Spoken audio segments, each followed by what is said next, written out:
नमो नमः विद्यार्थियों, हम पढ़ रहे हैं बीए पार्ट फर्स्ट में संस्कृत विषय। और संस्कृत विषय में पढ़ रहे हैं हम भास विरचित स्वप्न वासवदत्तम। देखिए, भास विरचित स्वप्न वासवदत्तम नामक इस पुस्तक में जो कवि भास हैं वह उस समय का वर्णन कर रहे हैं जब विदूषक जिसका नाम वसंतक है और राजा जिसका नाम उदयन है, वे एक स्थान पर हैं और शाम के समय आकाश में उड़ती हुई एक सारस पंक्ति को देख रहे हैं, अर्थात एक सारस पक्षियों का झुंड आकाश में उड़ता हुआ जा रहा है। और उसकी कैसी स्थिति होती है वह राजा उदयन के माध्यम से यहाँ वर्णित है। अगर आप प्रसंग लिखेंगे तो आप कैसे लिखेंगे? इस पद्य में राजा उदयन आकाश में उड़ती हुई सारस पंक्ति का वर्णन करते हुए कहता है। और फिर व्याख्या करेंगे। देखिए क्या कहता है। ऋज्वायतां च बिरलां च नतोन्नतां च सप्तर्षि वंश कुटिलां च निवर्तनेषु निर्वुच्यमान भुजग उदर निर्मलस्य सीमामेवंबरतलस्य विवज्यमानाम्। देखिए, आकाश में उड़ती हुई जो सारस की पंक्ति है वह कैसी दिखाई दे रही है। देखिए क्या कहते हैं। ऋजु, ऋजु कहते हैं सरल, कोमल, सीधी। आयताम, आयताम कहते हैं बड़ी, बहुत क्षेत्र में फैली हुई। बिरलाम, बिरलाम कहते हैं अलग अलग। नत, नत कहते हैं नीचे, उन्नत कहते हैं ऊपर, उन्नतम। जो सारस पक्षी उड़ रहे हैं आकाश में तो वे ऋजु, ऋजु का मतलब है सीधी रेखा में उड़ रहे हैं। आयताम विस्तृत है और बिरलाम अलग अलग है। नत उन्नताम, कहीं पक्षी नीचे हैं तो कहीं ऊपर हैं। ऐसी उस पंक्ति वाले हैं। कौन? जो सारस पंक्ति हैं वे। क्या बताया कि ऋजु आयताम, ऋजु कहते हैं सीधी और आयत माने बड़ी। बिरलाम जो बिरल है, नत उन्नताम और कहीं कहीं झुकी हुई और कहीं कहीं ऊपर है। ऐसी सारसों की एक पंक्ति उड़ रही है। कहाँ? आसमान में उड़ रही है। तो कैसे हैं वे कि वह लाइन से उड़ रहे हैं तो सीधी है वो पंक्ति, और आयत है बहुत बड़ी है, और भिन्न भिन्न है, थोड़ा उनके मध्य में गैप है। और नत उन्नत, कहीं तो सारसों की जो पंक्ति है ऊंची है और कहीं नीची है। सप्तऋषि वंश कुटिलाम, आपने सप्तऋषि जो होते हैं तारे, आपने उनको देखा होगा। तो क्या कहते हैं? सप्तऋषि वंश कुटिलाम। जो सप्तऋषि तारे होते हैं वे कैसे होते हैं? टेढ़े होते हैं, एक सीध में नहीं होते हैं। तो सप्तऋषि वंश कुटिलाम कि 7 ऋषियों का जो वंश होता है और वे तारे टेढ़े होते हैं, उसी प्रकार जो कुटिल है। कब? निवर्तनेषु, जब वे घूमते हैं पक्षी आकाश में, जब वे पक्षी आकाश में मुड़ते हैं तो क्या होता है? सप्तऋषि वंश कुटिलाम के वह सप्तऋषि वंश अर्थात जो 7 तारे होते हैं उनके समान टेढ़ी हो जाती है। कब? जब वे पक्षी आकाश में घूमकर मोड़ते हैं तो मुड़ते हैं तो मुड़ने पर वह जो सारसों की पंक्ति है वह कैसी हो जाती है विद्यार्थियों? टेढ़ी हो जाती है। क्या कहा कि सप्तऋषि वंश कुटिलाम च निवर्तनेषु, कि जब वे सारस पक्षी आकाश में मुड़ते हैं, घूमते हैं तो वे ऐसे ही टेढ़े हो जाते हैं जैसे आकाश में सप्त ऋषियों का जो वंश है वह टेढ़ा है। अर्थात जो 7 तारे होते हैं जिनको सप्तऋषि का प्रतीक माना जाता है, वे जिस प्रकार से आकाश में टेढ़े हैं उसी प्रकार से विद्यार्थियों जब सारस पक्षी जो आकाश में उड़ करके जा रहे हैं वे मुड़ते हैं तो उनकी स्थिति भी ऐसी टेढ़ी हो जाती है जैसे सप्तऋषि वंश की है। और निर्मुच्यमान भुजग उदर निर्मलस्य, निर्मुच्यमान कहते हैं जिसने त्याग दिया है। भुजग उदर, भुजग कहते हैं सांप को और उदर कहते हैं पेट। निर्मलस्य, निर्मल। आपने देखा होगा जो सर्प होते हैं, सांप होते हैं, तो उनकी कांचली होती है, कुछ समय बाद वे अपने शरीर की त्वचा को त्याग देते हैं तो उनका शरीर कैसे हो जाता है, नया हो जाता है, निर्मल हो जाता है। तो क्या बताया, निर्मुच्यमान भुजग उदर निर्मलस्य। जिस प्रकार से एक भुजग, एक सर्प अपने शरीर की त्वचा को त्याग देता है और उसका उदर बहुत निर्मल दिखाई देता है, उसके समान सीमाम एव अंबर तलस्य विभज्यमानाम, कि जो अंबर तल है, जो आकाश का तल है, कैसा है आकाश का तल, एक सर्प जो अपने शरीर की त्वचा त्याग देता है और उसका वो है जिस प्रकार से निर्मल दिखाई देता है, उसी प्रकार से जो निर्मल है, ऐसे आकाश तल की सीमा को विभज्यमानाम, ऐसा लग रहा है मानो वे बांट रहे हैं। वे जो सारस पक्षी हैं, वे सारस पक्षी आकाश में उड़ रहे हैं और आकाश में उड़ रहे हैं तो क्या बताया कवि ने कि उनके जो उड़ने की स्थिति है, रिज्जु आयताम, के वह जो पंक्ति है वो सीधी है, आयताम मानी बहुत बड़ी है, बिरलाम दूर दूर हैं पक्षी, न तो उन्नताम कहीं पक्षी ऊपर हैं कहीं नीचे हैं। और जब वे मुड़ते हैं उड़ते उड़ते हुए आकाश में, तो वे उसी प्रकार से उनकी पंक्ति टेढ़ी हो जाती है जिस प्रकार से सप्तऋषि वंश टेढ़ा हो जाता है। अर्थात आकाश में जो 7 तारे हैं जिनको सप्तऋषि का प्रतीक माना जाता है, वे जिस प्रकार से टेढ़े हैं, उसी प्रकार से जो सारसों की पंक्ति है वह घूमने पर टेढ़ी हो जाती है। और फिर देखिए, निर्मुच्यमान भुजग उदर निर्मलस्य, कि जिस प्रकार से एक सांप, एक सर्प अपने पेट की कांचली त्याग देता है और अत्यंत निर्मल दिखाई देता है उसका उदर, उसी प्रकार से जो निर्मल है, ऐसे आकाश तल की सीमा को मानो बांट रहे हैं। बांट तो नहीं रहे, लेकिन ऐसा प्रतीत होता है मानो वो जो सारसों की पंक्ति है उस स्वच्छ आकाश को 2 भागों में बांट रही है। इस प्रकार से वर्णन किया है किसका, उस सारस की पंक्ति का जो आकाश में विद्यमान है साय के समय। देखिए क्या कहते हैं कवि कि सीधी तथा फैली हुई, पतली और ऊंची, नीची घुमावों में सप्तऋषि तारों के मंडल के समान तिरछी और केंचुली छोड़े हुए सर्प के उदर के समान स्वच्छ आकाश को 2 भागों में बांटती हुई सीमा रेखा के समान सारस पंक्ति को देख रहा हूँ। कैसी सारस पंक्ति देख रहा है विद्यार्थियों? वह ऐसी सारस पंक्ति देख रहा है जो ऐसा लग रहा है मानो वह आकाश को 2 भागों में बांट रही हो। कैसा लग रहा? जैसे वह आकाश को 2 भागों में बांट रही है।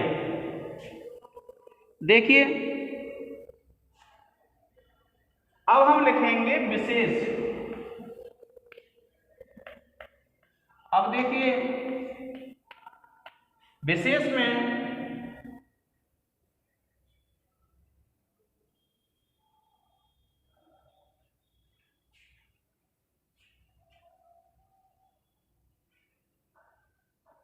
सबसे पहले लिखेंगे हम छंद, और आप नंबर 1 डाल के लिखेंगे इस पद्य में वसंत तिल का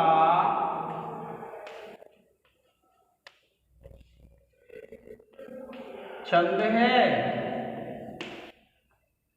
दूसरा लिखेंगे विद्यार्थियों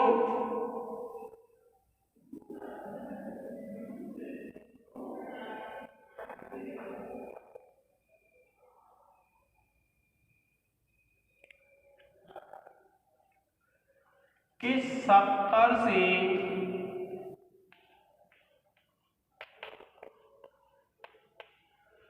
वंश कुटिलाम,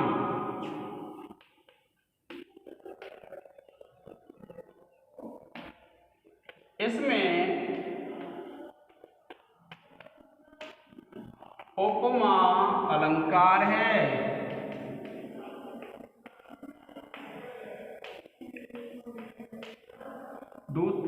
तीसरा लिखेंगे विद्यार्थियों, देखिए सीमामेव अमृतलस्य,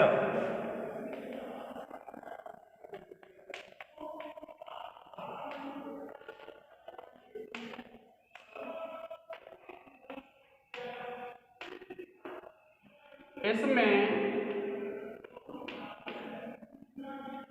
उत्प्रेक्षा अलंकार है।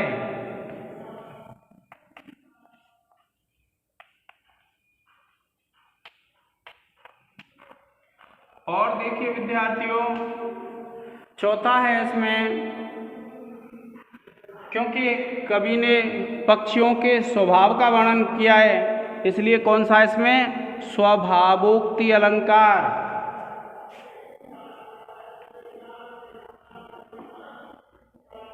कौन सा है? आप लिखेंगे इस पद्य में स्वभावोक्ति अलंकार है। और फिर लिखेंगे आप इस पद्य में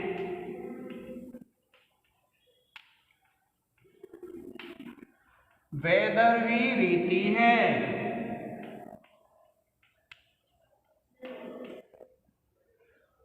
प्रिय विद्यार्थियों, आप इसका एक स्क्रीनशॉट ले लें।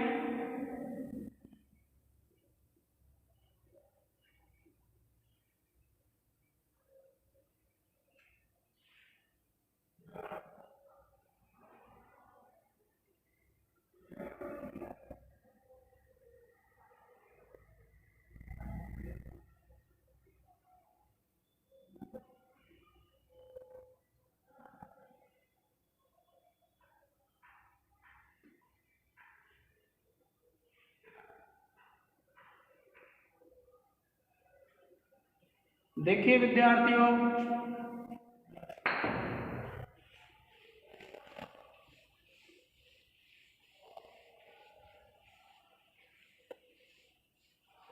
अब लिखेंगे हम व्याकरण टिप्पणी। क्या लिखेंगे? व्याकरण टिप्पणी।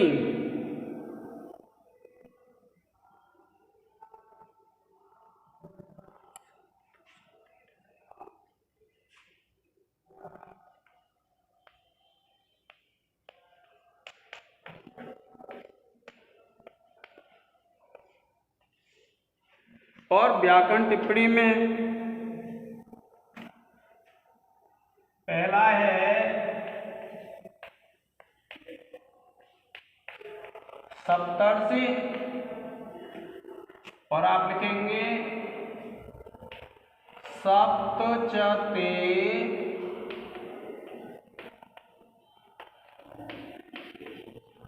ऋषयः, और आप लिखेंगे कर्मधारय समास। क्या लिखेंगे विद्यार्थियों? कर्मधारय समास। और उसके बाद दूसरा है विद्यार्थियों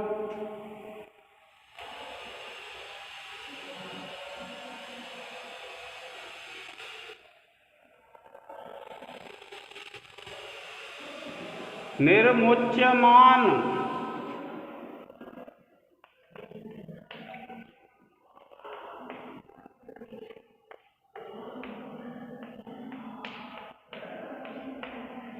आप लिखेंगे निर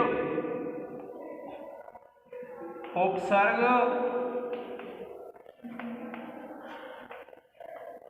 मुच धातु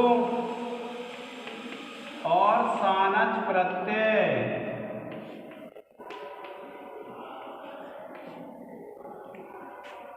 और इसके बाद तीसरी लिखेंगे विद्यार्थियों नतोन्नताम।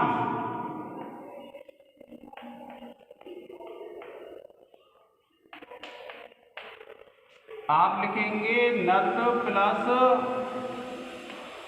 उन्नताम, और इसमें लिख देंगे हम गुण संधि।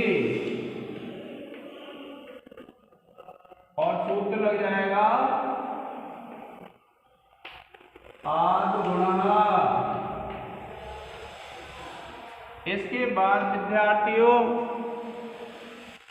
आप लिखेंगे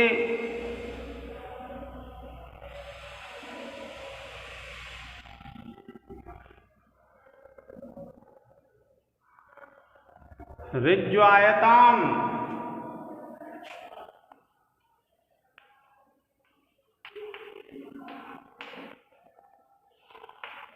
आप लिखेंगे विद्यार्थियों ऋजु प्लस आयताम, और आप लिखेंगे यण संधि, और सूत्र लग जाएगा एको यणचि। और पांचवा है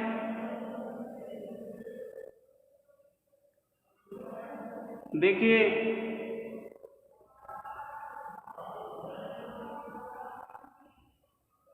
निर्मलस्य।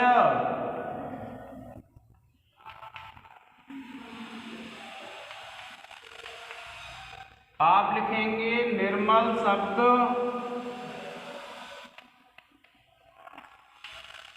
षष्ठी विभक्ति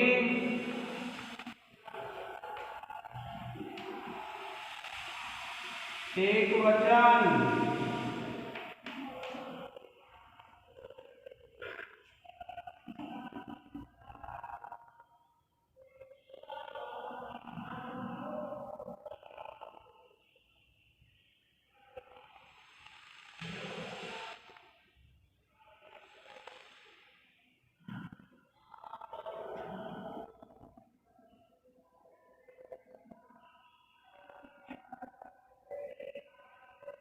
फिर है एक विभज्यमानाम।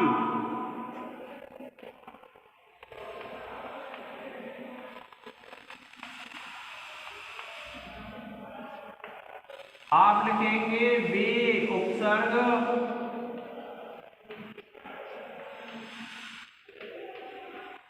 भज धातु प्लस सानच प्रत्यय।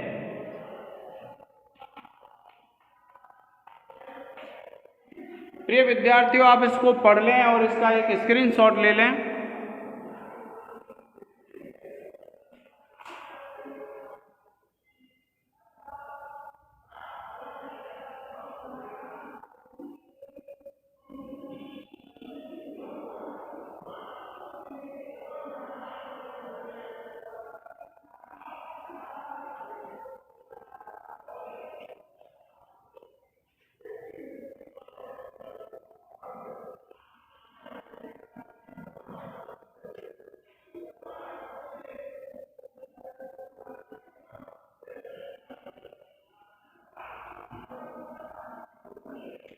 अब देखिए विद्यार्थियों हम 5 प्रश्न लिखेंगे और उन प्रश्नों के उत्तर आपको कमेंट्स बॉक्स में देने हैं। देखिए पहला प्रश्न है आपका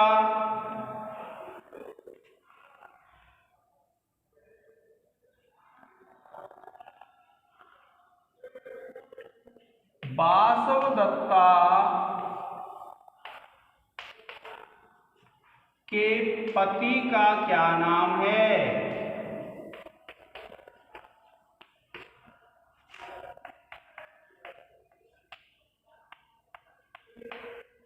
दूसरा है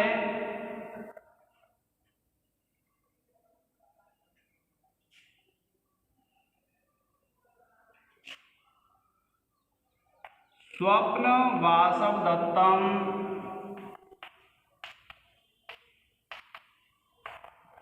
नाटक के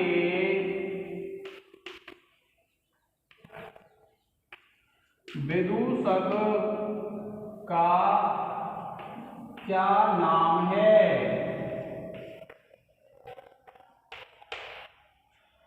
इसके बाद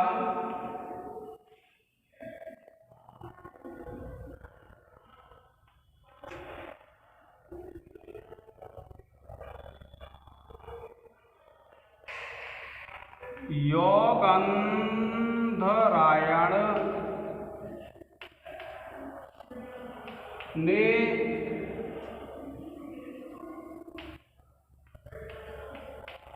कौन कौन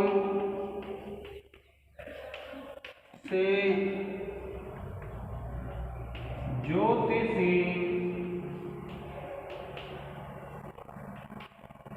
बताए थे?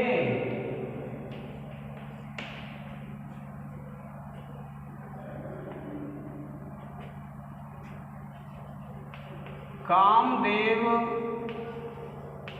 के 5 बाण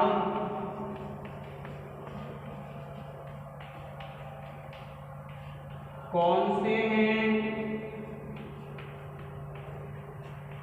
नाम लिखिए।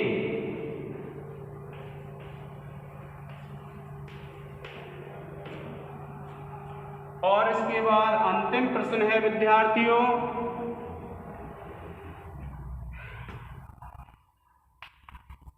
लाड़क गांव में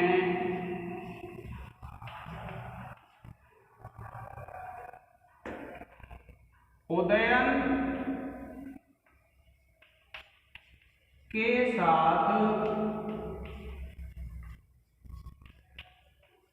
कौन सा मंत्री था? नाम लिखिए।